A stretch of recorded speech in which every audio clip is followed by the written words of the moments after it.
Бесінші есеп 1 центнер 40 килограмм қосу 6 центнер 30 килограмм. Өлшем бірліктерін сол күйінде жазамыз. Соңынан алға қарай есептейміз. Бағандап қосатын болсақ, 0 мен 0-дің қосындысы 0-ге тең, 4 пен 3-дің қосындысы 7-ге тең. Астасына жазамыз. Центнер 1 мен 6-ның қосындысы 7-ге тең. Жауабы 7 центнер 70 килограмм. Жетінші есеп саяжай жерінің планы. Осы жердің периметрін табу керек. Үй мен хауыздың ауданын есептейміз.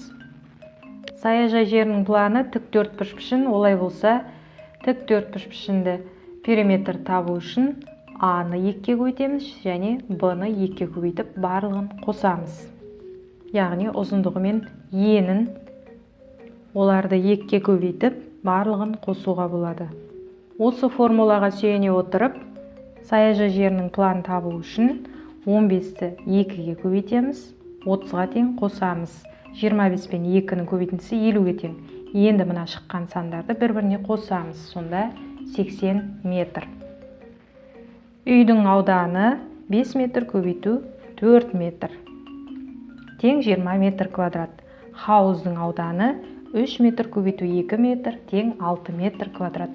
Аудан формуласында метр квадрат. Яғни мына формулаға сүйенеміз. Тік төртбұрышты пішінді ауданды табу үшін ұзындығы мен енін мінекей көбейттім.